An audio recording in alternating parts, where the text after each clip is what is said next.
this is V,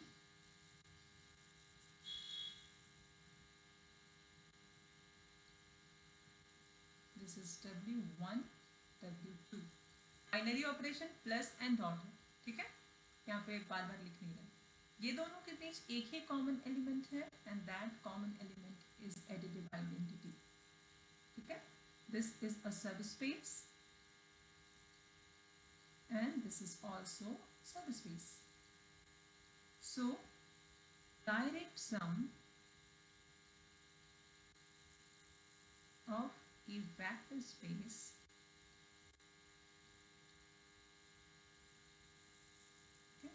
कैसे define करेंगे?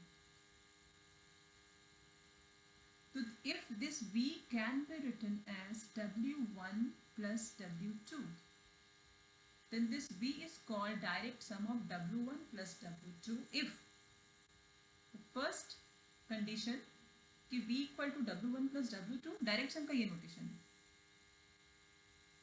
ठीक है।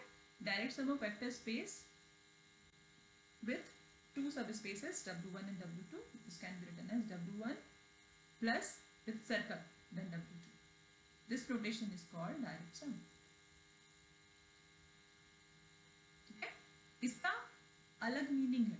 This W1 plus W2 और ये इक्वल नहीं है दोनों, ये अलग है और ये अलग है। अगर हम ये मेंशन कर रहे हैं इसका मतलब है we have some additional property including this. Clear हो रहा है क्या बोल रहे हैं? अगर हम ये प्लस करके एक सर्कल साइन करते हैं तो इसका कुछ अलग मीनिंग है, तो हम लोग ये डिस्कस करेंगे कि what is that definition of direct sum, the meaning of W1 plus circle W2, ठीक है। मैम ये स्पेशल सम होता है ना? स्पेशल सम डायरेक्ट सम बोलते हैं, स्पेशल सम इसको नहीं बोलते हैं, डायरेक्ट। मतलब कुछ अलग सम होता है? हाँ, सम करते हैं लेकिन एक्चुअली ये करते ही हैं, एडिशन हम कर ही रहे हैं सब स्पेस का, लेकिन एक एडिशनल प्रॉपर्टी भी रहेगा। क्लियर हो? डायरेक्ट सम डिफाइन करेंगे तो पहला प्रॉपर्टी यही रहेगा कि हम सब स्पेस के सम के फॉर्म में वेक्टर स्पेस को लिख पाए and then some additional property, ठीक है। Now will define vector space. अब डेफिनेशन स्टार्ट करते हैं और फिर एक एग्जांपल से समझाएंगे तो समझ जाएगा, इंटरेस्टिंग चीज है, ठीक है। सबको याद है ना R1 R2 R3 का एलिमेंट कैसे लिखते हैं? This is yes ma'am. Space as a direct sum of subspaces। ये डिफाइन कैसे करेंगे? सबसे पहले तो एक वेक्टर स्पेस होना चाहिए, let VF be a vector space, ठीक है, and let W1 and W2 be its two subspaces.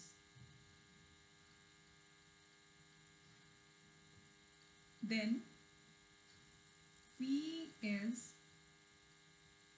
said to be the direct sum of W1 and W2 if any element alpha belongs to V can be written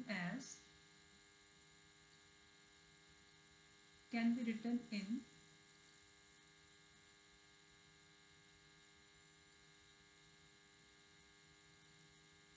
one and only one way or in a unique way.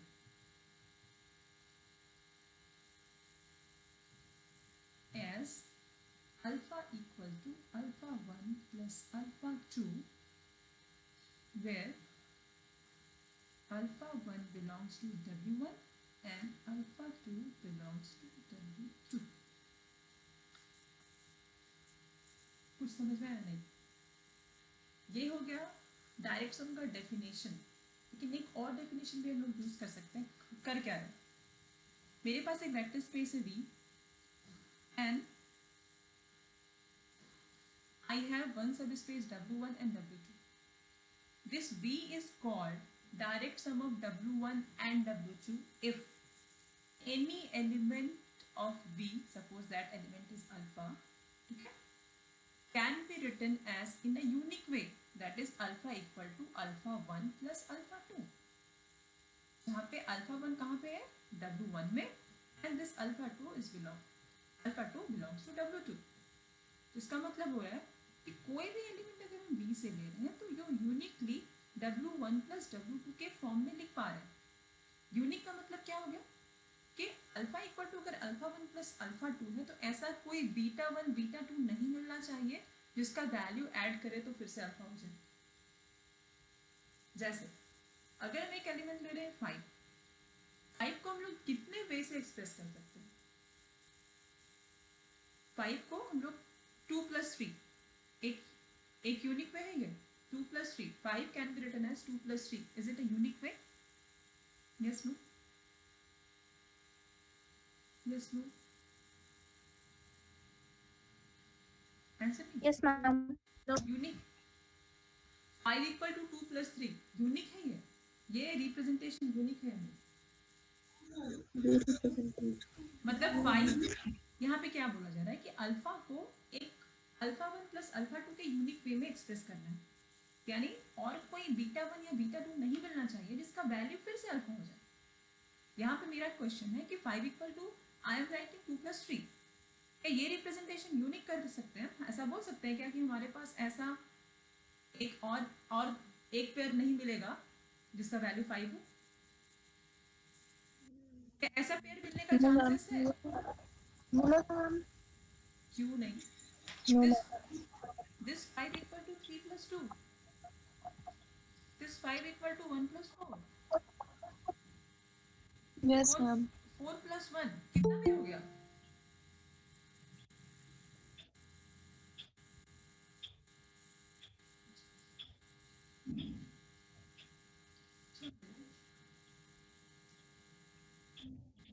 समझ रहे हैं क्या बोले?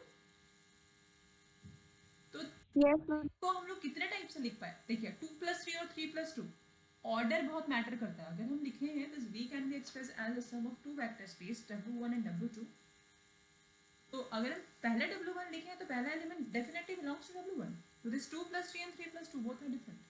अगर ये सब pairing ले रहे हैं, क्लियर हो रहा है क्या बोल रहे हैं? यहाँ पे हम दिखा रहे हैं कि 5 को बहुत टाइप से लिख पा रहे हैं, तो this representation all are not, मतलब 5 के लिए जो रिप्रेजेंटेशन है वैराइटीज ऑफ रिप्रेजेंटेशन आती है। लेकिन अगर सब स्पेस के लिए हम बात कर रहे हैं कि अगर कोई वेक्टर स्पेस है उसका कुछ सब स्पेसेस एग्जिस्ट कर रहा है, यहाँ पे हम W1 और W2 लिए हैं, तो जरूरी नहीं है कि W1 और W2 ही होगा। ऐसा हो सकता है कि I have W1, W2, W3 and W4, तो this vector space can be written as a direct sum of W1, W2, W3 and W4। लेकिन अगेन अगर हम ये बोले कि this V is direct sum of W1, W2, W3 and W4, so in any alpha which belongs to V, ठीक है, this can be uniquely expressed as a combination of alpha 1, alpha 2, alpha 3 and alpha 4, and this must be unique, where alpha 1 belongs to W1, alpha 2 W2, alpha 3 W3 and alpha 4 W4। Clear हुआ क्या बोलो? Ma'am एक बार फिर से explain कीजिए ना। देखिए यहाँ पे जब हम वेक्टर स्पेस बता रहे हैं, this is vector space as a direct sum of subspaces, तो डेफिनेशन में यहाँ पे हम लिए हैं, मेरे पास दो ही सब स्पेस है W1 एंड W2, ठीक है, तो W1 and W2, this vector space V can B this vector space V is a direct sum of W1 and W2 if any alpha which belongs to the vector space can be uniquely written as alpha 1 plus alpha 2, where alpha 1 belongs to W1 and alpha 2 belongs to W2। ये जो alpha 1 मिला और alpha 2 मिला which is equal to alpha, ये representation unique होगा, मतलब और हमको कोई alpha 3 और alpha 4 नहीं मिलना चाहिए जिसका वैल्यू ऐड कर दे तो अल्फा हो जाएगा। जैसे यहाँ पे हम 5 के लिए बहुत सारे एग्जाम्पल दिए, ठीक है, यहाँ पे हम सब स्पेस नहीं बता रहे, बस हम बता रहे हैं कि 2 plus 3 5 होता है, तो 3 plus 2 भी 5 हो रहा है, तो ये 5 के लिए यू हैव 1 2 3 4 और 2-3 और पेयर भी मिल जाएगा। कितना पेयर हो गया? अभी यहाँ पे जितना दिखाई दे रहा है उसके according you have 4 pair which represent 5 as a sum of 2 numbers. लेकिन डायरेक्ट सम में ऐसा एक ही पेयर एग्जिस्ट करना चाहिए अगर आप बोल रहे हैं कि V is direct sum of W1 and W2। ये डेफिनेशन को हम nth सब स्पेस के लिए भी एक्सटेंड कर सकते हैं। nth सब स्पेस के लिए एक्सटेंड करने का मतलब है कि this V equal to W1 plus W2 plus W3 plus या direct sum, this is W1। इसका मतलब क्या है कि V is direct sum of W1, W2, W3 up to Wn if and only if any alpha which belongs to V can be uniquely expressed as or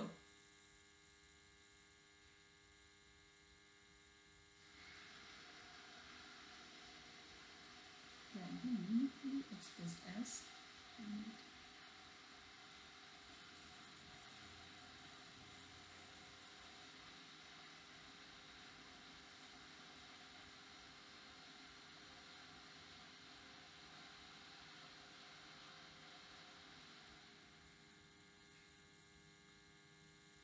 uniquely express करें या फिर एक ही वे में एक्सप्रेस करें। ठीक है, कैसे? इस alpha equal to alpha 1, alpha 2, alpha 3,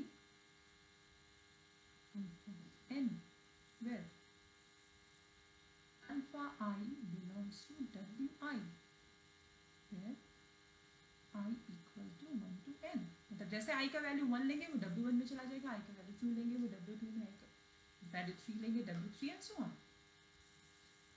clear हुआ? तो इसका मतलब है अगर फिगर से हम देखें तो यहाँ पे मेरे पास V है, थोड़ा बड़ा कर दे रहे हैं V को क्योंकि बहुत सारा सब स्पेस हो गया इसका।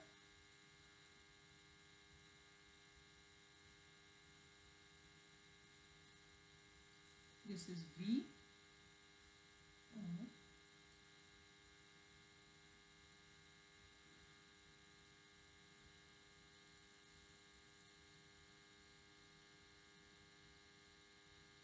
और बहुत सारा सब स्पेस। ठीक है, this is W1, W2, W3 equal दिखाई दे रहा है, जरूरी नहीं इक्वल हो। ठीक है, और बाकी सपोज लास्ट में इस तो जो भी अल्फा यहाँ पे रहेगा, कोई भी अल्फा जो V में है, इस अल्फा के करस्पॉन्डिंग आप इस यहाँ से अल्फा 1 लेंगे, यहाँ से अल्फा 2 लेंगे, यहाँ से अल्फा 3 लेंगे, बाकी सबसे कुछ कुछ लेंगे और सबके सम में एक्सप्रेस करेंगे, मतलब इस टाइप में। समझ में आ रहा है? Yes, ma'am. क्या बोले? Yes, ma'am. मतलब you have one information from V, एक information है, that information is a part of different kinds of information which belongs to W1, W2, W3 and so on। एक वर्ड है आपके पास, मान लीजिए हम एक वर्ड बोलते हैं सीक्वेंस। ठीक है, sequence belongs to vector space, but एक एक अल्फाबेट एक सब स्पेस से चला जाएगा। समझ में आ रहा है क्या बोल रहे हैं?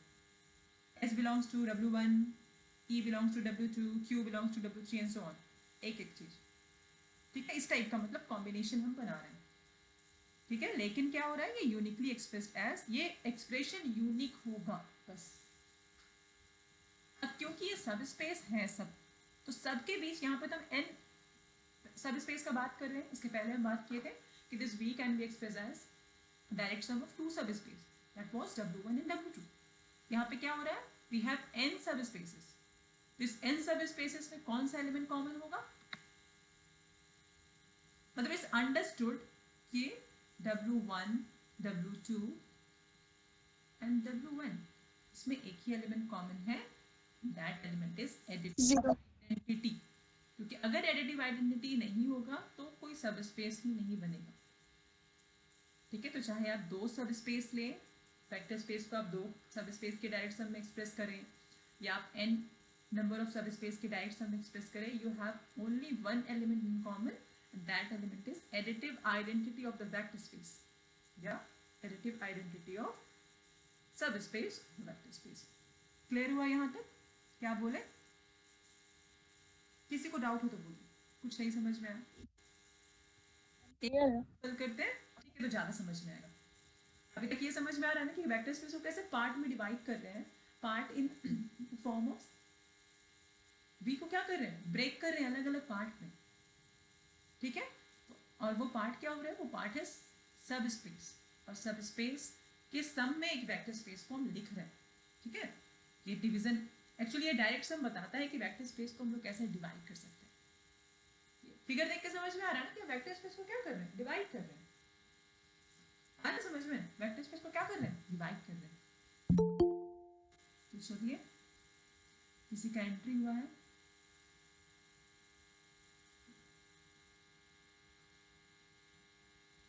कितने बजे से क्लास था?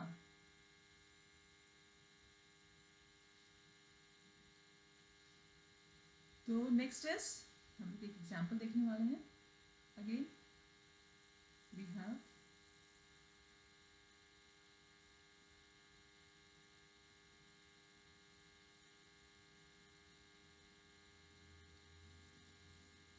R3 का एग्जांपल लेते हैं। सबको R3 समझ में आता है ना? R3 एक सब स्पेस वेक्टर स्पेस है, R3 प्लस डॉट, क्लियर है? Yes ma'am. R3 का हम 3 सब स्पेस लेते हैं, 3, ठीक है। आप लोग R2 के लिए बताइएगा, जो R3 के लिए एक्सप्लेन करे वो आप लोग R2 के लिए समझिएगा, ठीक है। ये हम पूछेंगे अभी क्वेश्चन। तो एक हम सब स्पेस लिए W1, ठीक है, सेकेंड सब स्पेस लिए W2, 3 पार्ट हो गया इसका। First is W1, second is W2 and the third is W3। तो W1 जो सेट है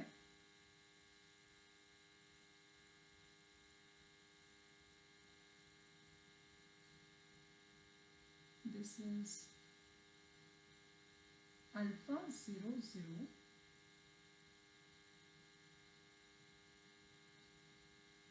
such that alpha belongs to R। ये समझ में आ रहा है? W2 पे बेस्ट होगा अल्फा 1 पे।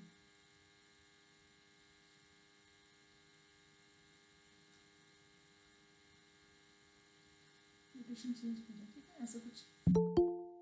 बस अल्फा 1 इक्वल टू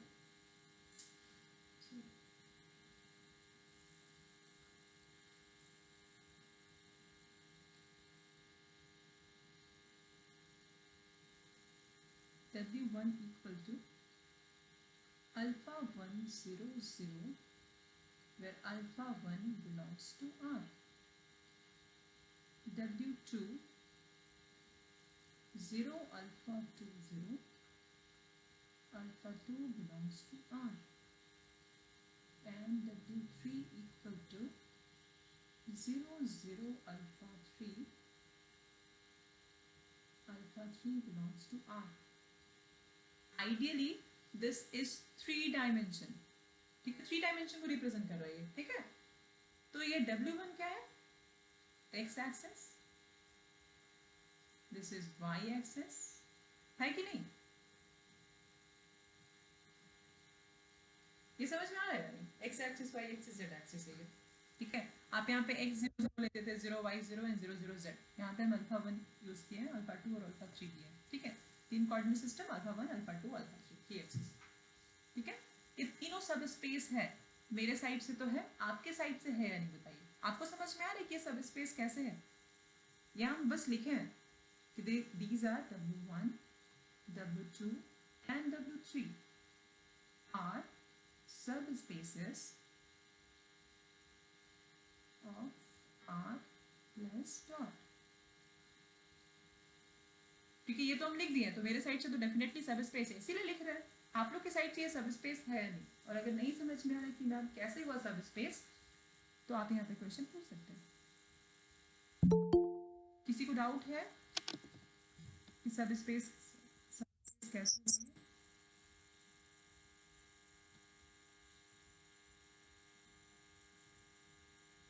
कितने बजे से क्लास है सुप्रिया? मैम हमको लगा 12:30 से है। चलिए बताइए, मतलब सबको क्लियर है कि ये W1 W2 W3 सब स्पेस होगा? आप लोग हाँ या ना बोलेंगे तो हम आगे बढ़ेंगे। सबको क्लियर? यस क्लियर है। ठीक है, अगर जिसको क्लियर नहीं है और बोलने में बहुत हेजिटेशन हो रहा है कि कैसे पूछें, ठीक है, तो आपके पास सब स्पेस चेक करने का एक टर्म है, एक इस लाइक टेस्ट या एक थ्योरम है नेसेसरी एंड सफिशिएंट कंडीशन। ठीक है, दो एलिमेंट इस सब स्पेस से लीजिएगा, दो स्केलर लीजिएगा और ए अल्फा प्लस बी बीटा वाला फॉर्म में पुट करिएगा, देखिएगा उसका result again belongs to W1, तो this W1 is a subspace and in a similar fashion W2 and W3 both are subspaces. अब ये दिखाना है कि this R3 is a direct sum of W1, W2 and W3। ठीक है, example है, तो मेरे according this R3 is a direct sum of W1, W2 and W3। तो कैसे हो गया मेरे हिसाब से ये W1, W2 और W3 का डायरेक्ट सम? तो डायरेक्ट सम का डेफिनेशन क्या था कि आप कोई भी एलिमेंट R3 में लीजिए, उस एलिमेंट को हम W1, W2 एंड W3 के सम के फॉर्म में लिख सकते हैं और that representation must be unique, या any element which belongs to R3 can be uniquely can be expressed in one and only one form। कोई भी एलिमेंट अगर हम R3 में ले रहे हैं तो उसको हम यूनिक वे में या एक ही टाइप में लिख सकते हैं, उसका दूसरा या तीसरा रिप्रेजेंटेशन नहीं होगा। ठीक है, तो सुप्रिया आप कोई भी एक एलिमेंट बताइए जो R3 में है, कोई भी एक एलिमेंट, कोई भी एक 4 बताइए। 4 R3 में है 4। ये हम लास्ट क्लास कितने बार ये एक्सप्लेन किए कि any element which belongs to R3। आपके यहाँ पे दिखाई दे रहा है कि W1 is subset of R3। W1 का सब एलिमेंट किस फॉर्म में है?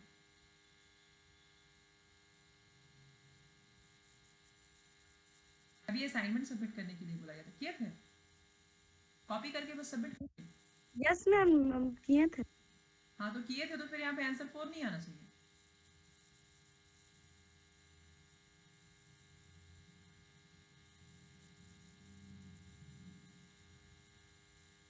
पूछा क्या होगा एलिमेंट R3 का बताइए। मैम 1 2 4 ठीक है, 1 2 एंड 4 एक एलिमेंट हम लोग को मिल गया 1 2 4। तो according to definition this 1 2 4 is equal to alpha. तो अल्फा को हम लोग को कैसे लिखना है? Alpha 1 plus alpha 2 plus alpha 3 के फॉर्म में लिखना है। और ये अल्फा 1 अल्फा 2 अल्फा 3 यूनिक वे में होना चाहिए और कोई रिप्रेजेंटेशन नहीं होगा मतलब। ठीक है, अल्फा को हम alpha 1 plus alpha 2 plus alpha 3 के फॉर्म में लिखेंगे। इसके अलावा अल्फा के लिए कोई बीटा 1 बीटा 2 और बीटा 3 नहीं मिलना चाहिए। समझ में आ रहा क्या बोल रहे? अगर मिलता है तो इसका मतलब है कि ये दोनों इक्वल होगा। अगर आप अल्फा को beta 1 plus beta 2 plus beta 3 भी लिख पा रहे हैं, इसका मतलब है अल्फा 1 बीटा 1 के बराबर, अल्फा 2 बीटा 2 के बराबर, अल्फा 3 बीटा 3 के बराबर, क्योंकि हम बोल रहे हैं कि दिस मस्ट बी यूनिक। ऐसे प्रूफ करते थे कोई किसी का लिमिट यूनिक है तो आप एज्यूम कर देते ना कि दो लिमिट है और दोनों लिमिट को क्या कर देते? इक्वल कर देते थे। आइडेंटिटी यूनिक है तो क्या एज्यूम करते थे कि दो आइडेंटिटी लेते हैं, लास्ट में ये शो करते हैं कि दोनों आइडेंटिटी सेम। यहाँ पे तो अब क्या होगा, एक एलिमेंट ये this 1 2 4 can be expressed as a combination of 3 elements. ऐसे लिखेंगे,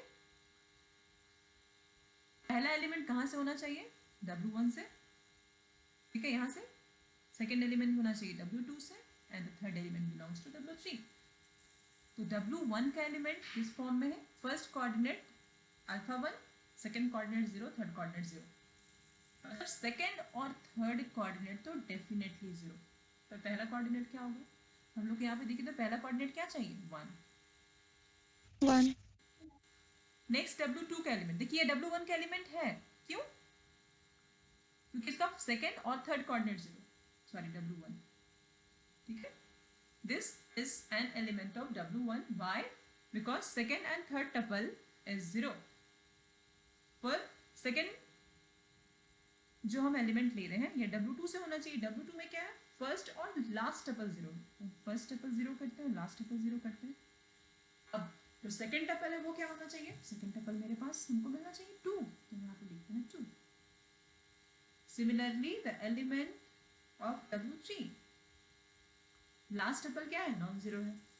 0 हो सकता है, ऐसा नहीं कि 0 नहीं होगा। ठीक है, अल्फा 3 बिलोंग्स टू 1, यहाँ पे अल्फा 3 का वैल्यू 4 चाहिए तो मैं यहाँ पे लिख दिया 4।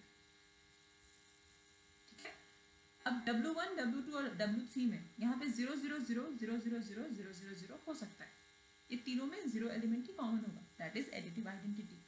तो this 1 2 4 is now in a form of alpha 1, alpha 2, alpha 3. Suppose this is alpha और ये रिप्रेजेंटेशन जो है this is unique. अब आप यहाँ पे कोई दूसरा, तीसरा और चौथा एलिमेंट नहीं ला सकते हैं, ठीक है, जो जिसका वैल्यू आप सम करें तो वो 1 to 4 के इक्वल होगी. अगर होता है तो फिर ये एलिमेंट जैसे अल्फा 1 बीटा 1 के इक्वल हो गया, अल्फा 2 बीटा 2 के और अल्फा 3 बीटा 3 के. ये रिप्रेजेंटेशन यूनिक है.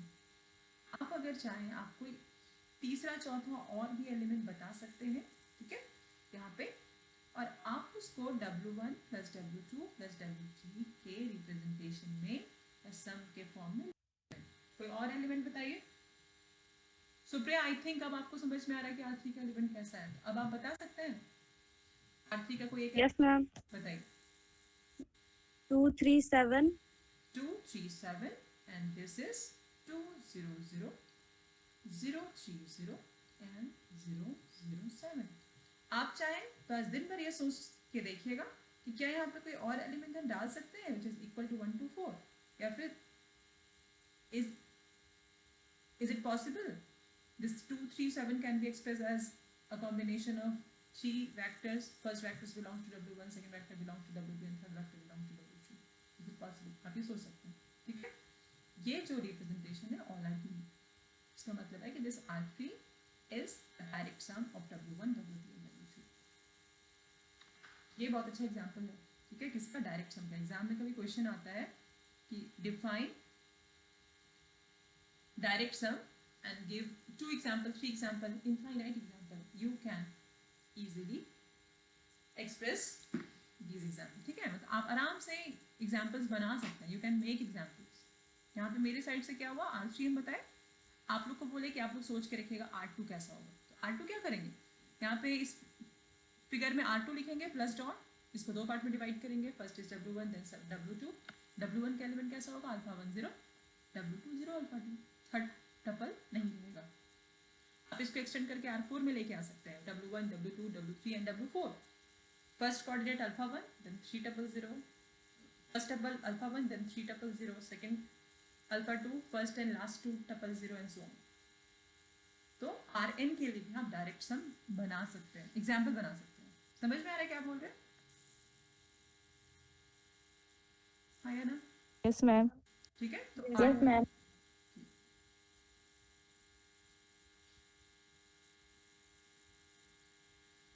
तो एक और एग्जांपल होगा, example 2.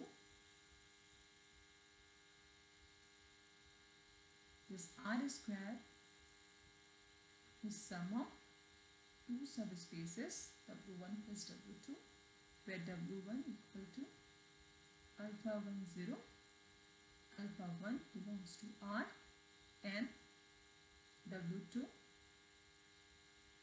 0 alpha 2, alpha 2 belongs to R. आप ऐसे बहुत सारे सब स्पेस बना सकते हैं. ये R स्क्वायर का दो सब स्पेस हम लिखे W1 और W2, ठीक है. आप W3 W4 बना सकते हैं, W5 बना सकते हैं, W6 बना सकते हैं, ठीक है. जरूरी नहीं कि यही सब स्पेस, और टाइप का भी सब स्पेस बनेगा, ठीक है. अब हम लोग एक थ्योरम पे जाते हैं. जैसे अभी हम लोग को, अभी तक जितना हम लोग पढ़े उसके हिसाब से क्या था कि आपके पास एक वेक्टर स्पेस है, उसका कुछ सब स्पेसेस है, and that vector space is a direct sum of its subspaces. If any element which belongs to vector space can be uniquely expressed as a combination of subspaces. तो subspaces का एक order था, किस order में है उस order में आपका एलिमेंट होना चाहिए. अब हम लोग देखेंगे नेसेसरी एंड सफिशिएंट कंडीशन. तो नेसेसरी एंड सफिशिएंट कंडीशन क्या बताएगा? नेसेसरी एंड सफिशिएंट कंडीशन आपको बताएगा कि किस कंडीशन में कोई भी वेक्टर स्पेस उसके सब स्पेसेस का डायरेक्ट सम होता है. अब यहाँ पे हम एग्जाम्पल बता रहे थे. एक बार उषा से पूछे कि एक एलिमेंट बताइए R3, तो R3 का एक एलिमेंट बताइए, फिर हम उसको दिखाए कि इसको कैसे यूनिकली एक्सप्रेस किया. फिर सुप्रिया एक दूसरा एलिमेंट बताई, वो दूसरा एलिमेंट को हम दिखाए कि वो यूनिकली एक्सप्रेस कैसे किया. लेकिन R3 में तो इनफाइनाइट एलिमेंट है. ऐसा हो सकता है कि जो दो एलिमेंट मुझे बताया गया वो दोनों एलिमेंट एक्सप्रेसिबल था, लेकिन अगर थर्ड एलिमेंट हम किस प्रेरणा से पूछते, वो कुछ ऐसा एलिमेंट बताते जिसको हम यूनिकली एक्सप्रेस नहीं कर पाते, अब तो वो डायरेक्ट सम नहीं होता। ऐसा होता है ना, जैसे हम वाइवा ले रहे हैं, ठीक है, हम 5 क्वेश्चन पूछने वाले, तो अगर हम प्रेरणा से वो 5 क्वेश्चन पूछे, ठीक है, वो उसको पांचों का आंसर आता है, तो आंसर कर दी। सेम क्वेश्चन हम किसी और से पूछे, वो नहीं की, सिर्फ 2 की, बाकी 3 नहीं की, या फिर ऐसा हुआ कि आपके पास वेक्टर स्पेस का 5 चैप्टर था, आप सिर्फ एक ही चैप्टर पढ़ के आए, बहुत अच्छे से पढ़ के आए, मेरा सारा क्वेश्चन उस फर्स्ट चैप्टर से था, तो आपको तो वाइवा में फुल मार्क्स मिलेगा, नहीं मिलेगा? पर आइडियली आपको पांचों चैप्टर पढ़ के आना चाहिए था। तो अगर हम सेकंड चैप्टर से कुछ पूछते तब तो आपकी साइड से आंसर नहीं आता, क्योंकि आप सेकंड चैप्टर नहीं पढ़े, थर्ड चैप्टर नहीं पढ़े। ऐसे ही होता ना। तो यहाँ पे क्या हो रहा है कि 2 एग्जाम्पल मिला, 2 एग्जाम्पल का यूनिक एक्सप्रेशन मतलब मेरे साइड से मुझे पता था तो मैंने लिख दिया। ऐसा हो सकता है कि कोई तीसरा एलिमेंट आ सकता था जिसका यूनिक एक्सप्रेशन मुझे नहीं पता, तो इसके लिए ऐसा कोई एक हम लोग नेसेसरी एंड सफिशिएंट कंडीशन देखेंगे जिसमें हमें एट रैंडम एलिमेंट चूज नहीं करना पड़ेगा। कुछ क्राइटेरिया है, वो क्राइटेरिया हम सेटिस्फाई करेंगे और हम देखेंगे कि अच्छा ये दोनों कंडीशन सेटिस्फाई हो रहा है, इसका मतलब है कि वेक्टर स्पेस सब स्पेस का टाइप सम होगा। आ रहा है समझ में? जैसे सब स्पेस होने के लिए उसको वेक्टर स्पेस दिखाना पड़ता है, वेक्टर स्पेस दिखाने के लिए यू हैव 7-8 प्रॉपर्टीज, वो प्रॉपर्टी सेटिस्फाई कराने से अच्छा है कि आप 2 एलिमेंट सब स्पेस से चूज करिए, एक लीनियर कॉम्बिनेशन बनाइए a alpha plus b beta का, और देख लीजिए कि वो सब स्पेस में है, अगर है तो सब स्पेस में होगा, वो सब स्पेस होगा, वो सबसेट में अगर है तो वो सब स्पेस होगा। यही करते थे, करते थे कि नहीं? Yes. ठीक है, तो next is necessary and sufficient condition. ठीक है, ये एग्जाम में आता है, state and proof necessary and sufficient condition for the existence of direct product. तो आपको अगर एग्जाम में है नेसेसरी एंड सफिशिएंट कंडीशन, तो you need to write the statement. तो स्टेटमेंट आप लोग पढ़िए, समझिए, ठीक है, उसका मीनिंग चेंज नहीं होना चाहिए, आप जैसे भी उसको लिखिए। लेकिन अगर आता है थ्योरम तो आप स्ट्रेट फॉरवर्ड उसको प्रूव करिएगा। यहाँ पे आपको क्वेश्चन भी पता होना चाहिए, ठीक है, ये बाय नेम भी आता है कभी कभी, तो यहाँ पे हो जाएगा ये necessary and sufficient condition for the existence of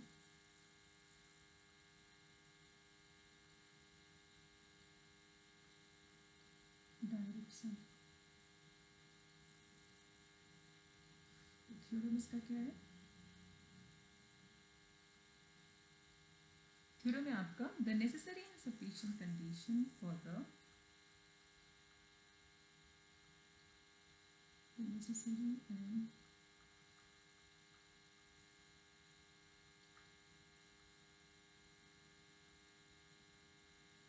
sufficient condition for a vector space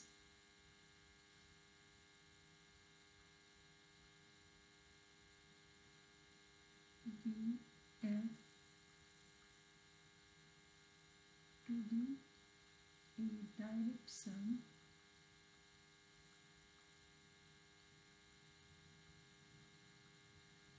of its two subspaces। आप इसको एक्सटेंड कर सकते हैं, यहाँ पे सिर्फ 2 लिख रहे हैं, ठीक है, 2 subspaces W1 and W2 are that number 1, this V can be written as sum of 2 subspaces, and number 2, this W1 intersection W2 equal to 0। ये बार बार बता रहे थे ना कि जो भी कॉमन एलिमेंट होगा वो कॉमन एलिमेंट होगा 0।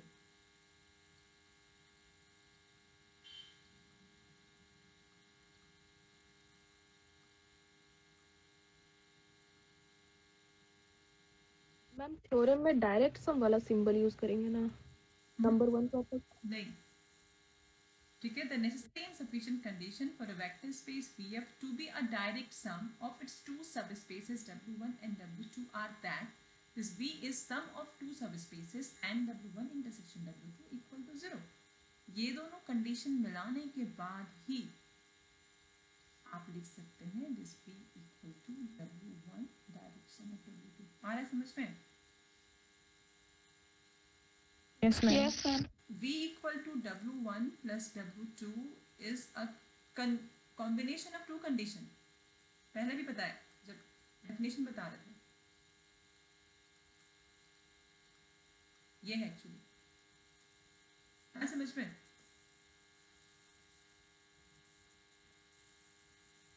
This is equal to combination of two condition. The first condition is sum of two subspaces and the common element between two subspaces is 0. या फिर आप बोल सकते हैं कि two subspaces are disjoint.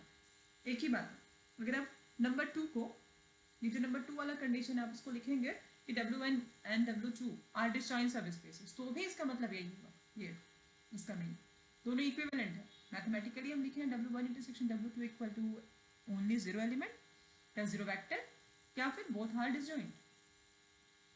ठीक है, ऐसे अगर हम बोले, देखिए डिसजॉइंट सबस्पेस और डिसजॉइंट सेट दोनों में बहुत डिफरेंस है। डिसजॉइंट का मतलब क्या है? अगर हम डिसजॉइंट सेट बोल रहे हैं ना तो there is no element common between two set.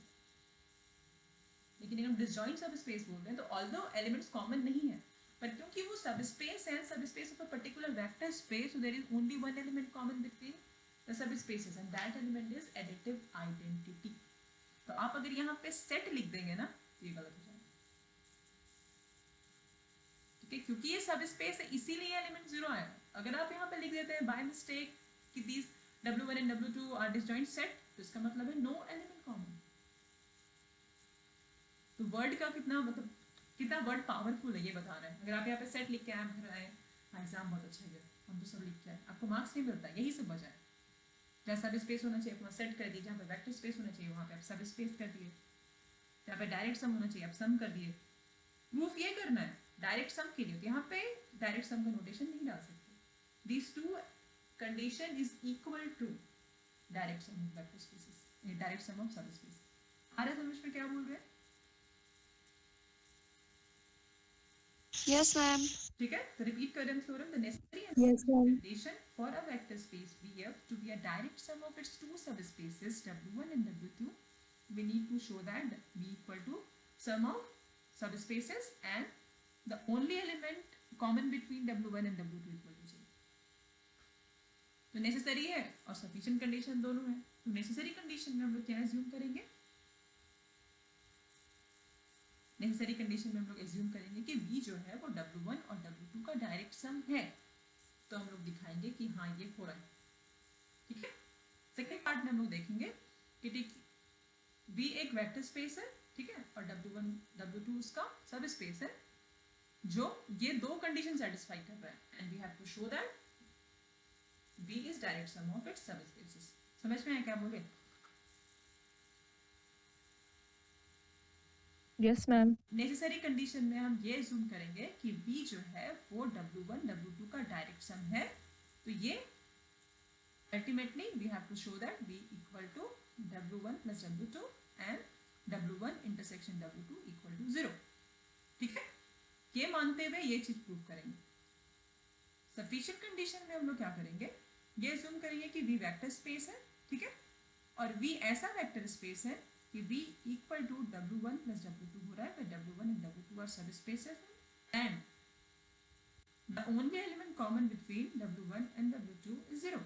Then we need to show that this two condition implies V equal to W1 plus W2। तो ये प्रूव करना तो आसानी है, मतलब सिंपल कॉन्सेप्ट हो जाएगा। लेकिन यहाँ पे क्या सफिशिएंट कंडीशन के लिए क्या करना होगा? अगर मेरे पास ये दोनों चीज है और हम लोग को यहाँ पे पहुंचना है तो डायरेक्ट सम का डेफिनेशन यूज करेंगे। कोई एक एलिमेंट लेंगे V में और दिखाएंगे कि वो एलिमेंट का जो रिप्रेजेंटेशन है in terms of W1 and W2, that representation is unique. मतलब एक एलिमेंट अल्फा लेंगे तो इसको हम ऐसे एक्सप्रेस करेंगे, क्योंकि डायरेक्ट सम होना चाहिए हम लोग को प्रूव करना है। तो अगर पॉसिबल हुआ तो हम ये भी मानेंगे कि अल्फा का वैल्यू alpha can be also expressed as β1 plus β2, और दिखाएंगे कि ये दोनों इक्वल एंड ये दोनों इक्वल। क्यों? क्योंकि आपको दिखाना है direct sum and unique representation. तो यूनिक रिप्रेजेंटेशन के लिए प्रूव करना है। आया समझ में outline of the proof? Yes, ma'am. ठीक है, तो चलिए प्रूव करते हैं ऐसा को हटाते हैं। चलिए नेसेसरी कंडीशन देखते हैं।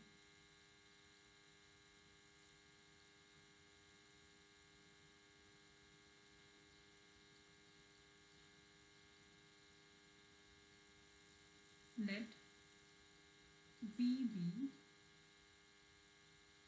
direct sum of W1 and W2.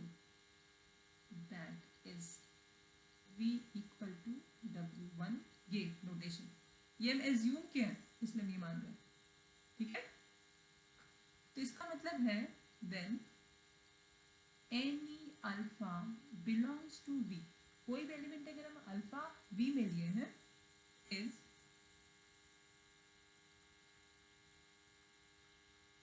expressible as sum of W1 and W2। लिख सकते हैं ना, कोई भी अल्फा अगर हम दिए हैं W में V में तो हम लिख सकते हैं this is expressible as sum of, then any element alpha belongs to V is expressible as sum of elements of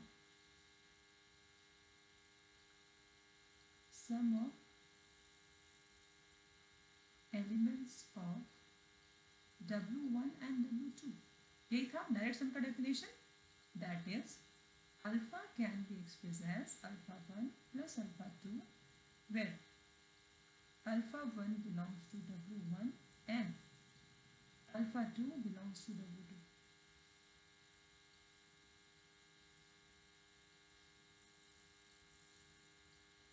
direct sum का डेफिनेशन यही था ना।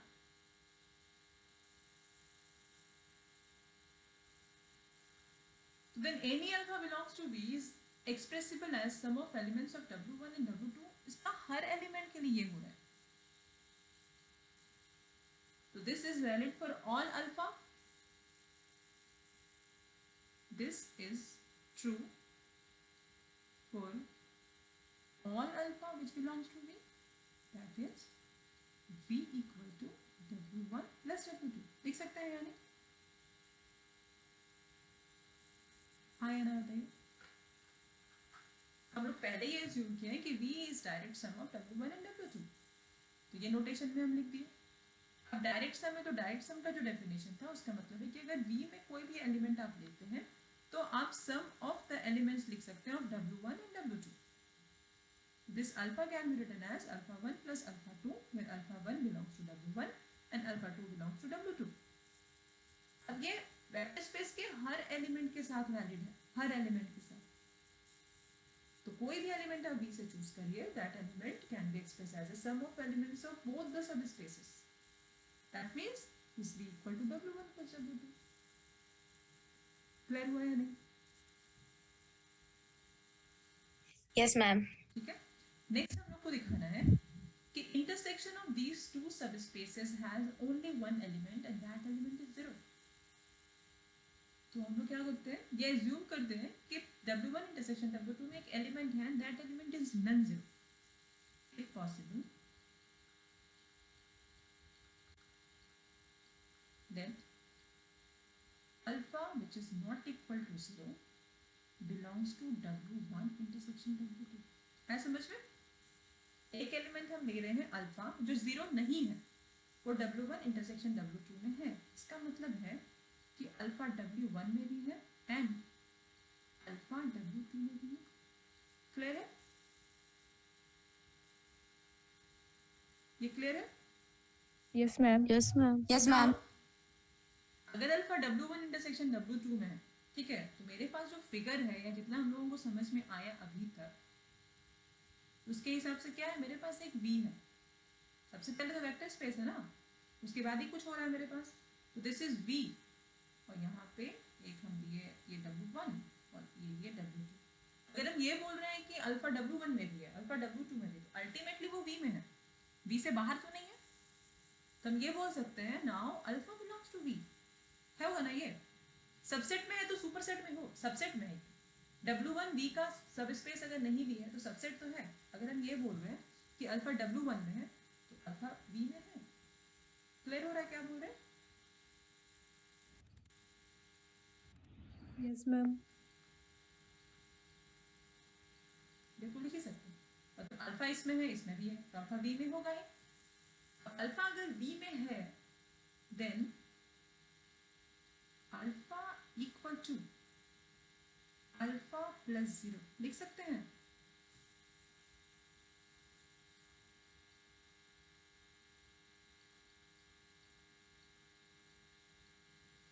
चलिए नेक्स्ट पेज पे जाते ज़्यादा समझ में आएगा। ठीक है, now alpha belongs to V implies alpha equal to alpha plus 0 where alpha belongs to W1, 0 belongs to W2। Clear है? इसके जस्ट पहले हम लोग ये दिखाए हैं कि अल्फा W1 इंटरसेक्शन W2 में है। इसका मतलब है अल्फा W1 में भी है, अल्फा W2 में भी है। अब अल्फा हम लिए हैं V में, वो W1 में है तो V में होगा, या W2 में है तो V में होगा। अब ये V का एलिमेंट है, ये W1 का एलिमेंट है, मतलब ये V, this is W1, this is W2। Clear हुआ? लिख सकते हैं ना कॉम्बिनेशन में। One Yes, ma'am. can be expressed as sum of two subspaces. Next, alpha equal to 0 plus alpha। Alpha तो V में है, 0 W1 में है, अल्फा W2 में है। देख पा रहे हैं? एक ये एक्सप्रेशन और एक ये एक्सप्रेशन। अल्फा को हम लिखे अल्फा प्लस 0, जहाँ पे अल्फा W1 में था, 0 W2 में था। अब हम नेक्स्ट जो लिखे हैं that is equal to 0 plus alpha, where 0 belongs to W1, alpha belongs to W2। क्लियर हो रहा है क्या बोल रहे हैं? Yes, ma'am. क्या ये यूनिक रिप्रेजेंटेशन है? No, ma'am. Thus alpha can be expressed as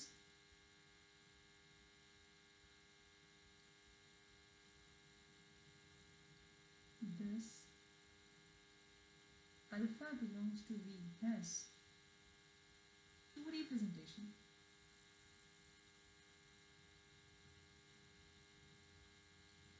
to representation हो गया ना, एक ये एंड सेकंड वन इज ये। लेकिन ये नेसेसरी पार्ट है जिसमें मेरा एजम्पशन ये था कि V is a direct sum of W1 plus W2। ये दोनों एक्सप्रेशन में अगर अल्फा का वैल्यू हम 0 कर देंगे तो रिप्रेजेंटेशन यूनिक हो जाएगा, नहीं होगा। This means alpha equal to 0। समझ में आया ये कैसे किया? प्रॉब्लम क्या हो रहा है देखिए, यहाँ जब ये एज्यूम किए कि अल्फा नॉट इक्वल टू 0 है, बिकॉज ऑफ दिस प्रॉब्लम आ रहा है। अगर हम यहाँ पे 0 कर देते तो 0 प्लस 0 0 प्लस 0 होता। अल्फा का पोजीशन चेंज हो रहा है इसलिए ना प्रॉब्लम आ रहा है। यहाँ पे देखिए ये अल्फा फर्स्ट आया है, यहाँ पे अल्फा सेकेंड आता है, ऑर्डर इसका चेंज हुआ ना। इसका अपीयरेंस फर्स्ट है, यहाँ पे अपीयरेंस इसका सेकेंड है। अगर हम अल्फा का वैल्यू 0 कर दे तो 0 plus 0 0 plus 0। So this representation will be unique as our assumption is V is direct sum of W1 and W2. So we must have alpha equal to 0. Clear हो रहा है क्या बोल रहे हैं? So we must have alpha equal to 0 implies W1 intersection W2 has only one element and that element is 0. Clear हुआ?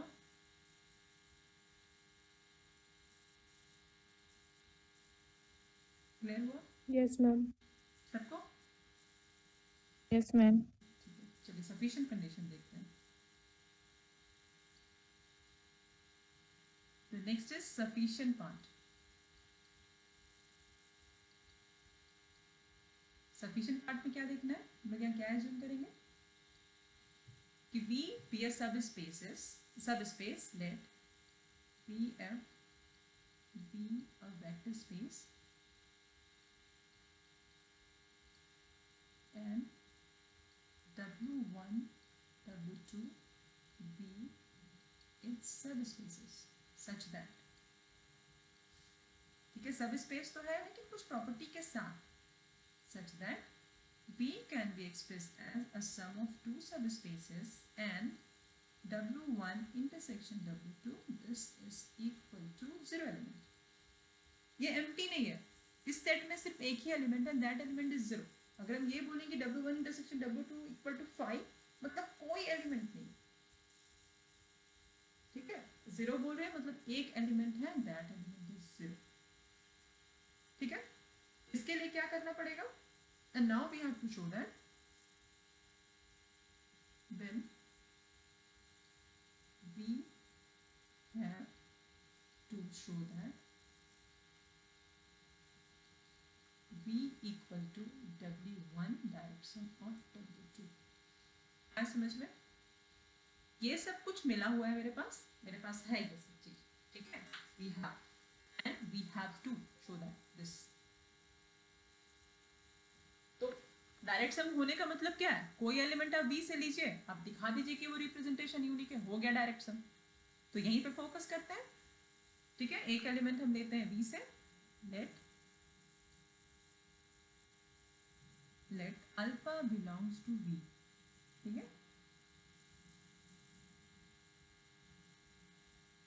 and alpha equal to alpha 1 plus alpha 2, where alpha 1 belongs to W1 and alpha 2 belongs to W2. ये जो line हम लिखे हैं वो यहाँ से आ रहा है कि कोई भी एलिमेंट अगर हम V में ले रहे हैं तो that element can be expressed as a sum of elements of two subspaces. The first subspace is W1 and the second subspace is W2. So this alpha equal to alpha 1 plus alpha 2. Clear हुआ यहाँ पे? Yes, ma'am. If possible, अगर यही representation हम unique दिखा दे तो मेरा theorem complete हो जाएगा, लेकिन यूनिक दिखाने के लिए एक दूसरा एलिमेंट भी तो देखना पड़ेगा, एक पेयर और देखना पड़ेगा, that pair is equal to alpha, और हम लोग दिखाएंगे कि वो पेयर सेम है. If possible alpha equal to beta 1 plus beta 2. If possible let alpha equal to beta 1 plus beta 2, where beta 1 belongs to W1 and beta 2 belongs to W2. आया समझ में? To prove the sufficient part,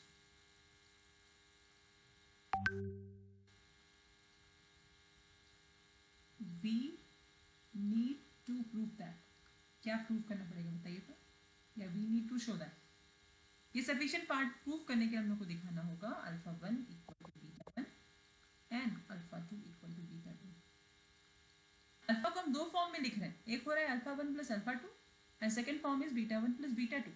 क्योंकि हम लोगों को ये दिखाना है कि V is direct sum of W1 plus W2, so we have to show that this alpha 1 equal to beta 1 and this alpha 2 equal to beta 2. यहाँ पे क्लियर है या नहीं?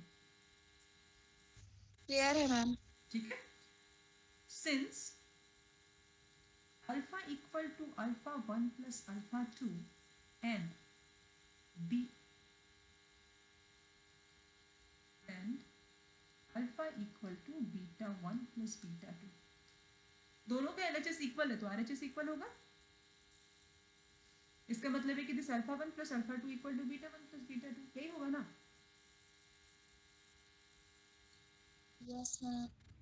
This implies alpha 1 plus alpha 2, this is equal to beta 1 plus beta 2. Clear हुआ?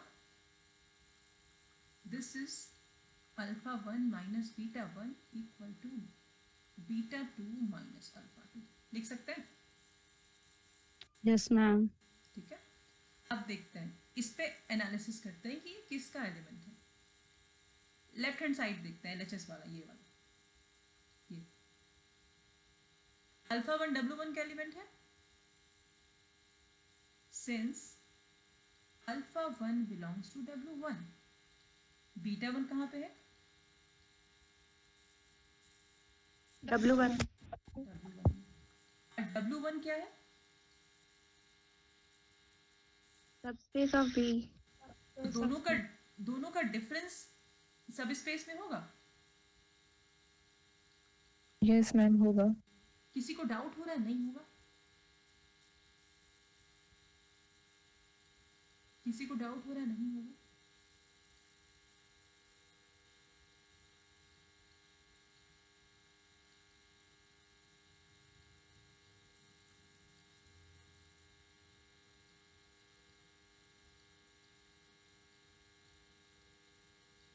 यहाँ पे beta 2 minus alpha 2 लिखे हैं, कोई प्रॉब्लम नहीं है, आप इसको लिख सकते हैं बीटा 1 माइनस अल्फा 1, क्योंकि अगर अल्फा 1 माइनस बीटा 1 W1 में है तो बीटा 1 माइनस अल्फा 1 भी W1 में है, बिकॉज W1 इज अ सब space, W1 is a group, तो उसका इनवर्स इसमें होगा, this beta 2 minus alpha 2 belongs to W2। समझ में आया यहाँ पे? Yes, ma'am. ठीक है। हाँ, अल्फा 1 माइनस बीटा 1 W1 में है, बीटा 2 माइनस अल्फा 2 W2 में है, और ये दोनों इक्वल है। मतलब ये एक्सप्रेशन क्या है कि this element is equal to this element. Clear हो रहा है? अगर हम इसको इक्वेशन नंबर ए नाम दें तो इक्वेशन नंबर ए के हिसाब से अल्फा 1 माइनस बीटा 1 W1 का एलिमेंट है, बीटा 2 माइनस अल्फा 2 W2 का एलिमेंट है, और ये दोनों एलिमेंट इक्वल है। इसका मतलब है लेफ्ट हैंड साइड ये बता रहा है कि ये W1 का एलिमेंट, राइट हैंड साइड बता रहा है कि ये W2 का element, and these two elements are equal. मतलब अल्फा 1 माइनस बीटा 1 W2 का भी एलिमेंट होगा और बीटा 2 माइनस अल्फा 2 W1 का भी एलिमेंट होगा, तभी ना इक्वल हो रहा है।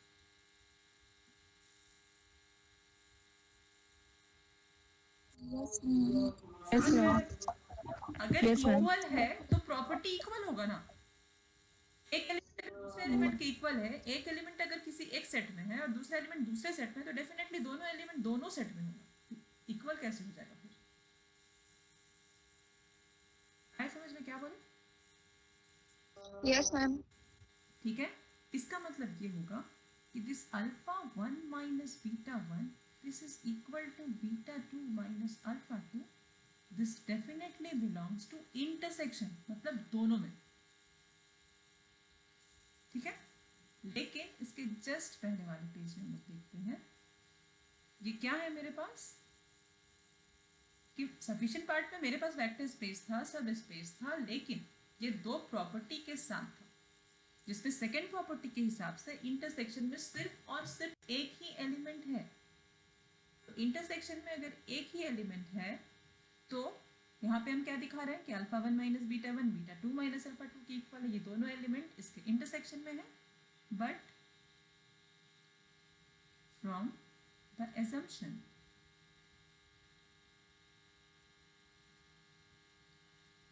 W1 intersection W2 has only one element and that element is 0. This implies alpha 1 minus beta 1 definitely equal to 0, and this beta 2 minus alpha 2 also equal to 0, implies alpha 1 equal to beta 1 and alpha 2 equal to beta 2. Hence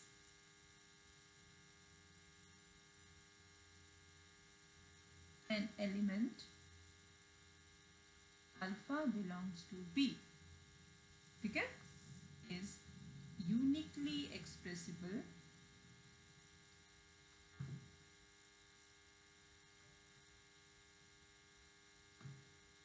as sum of elements of W1 and W2. Hence,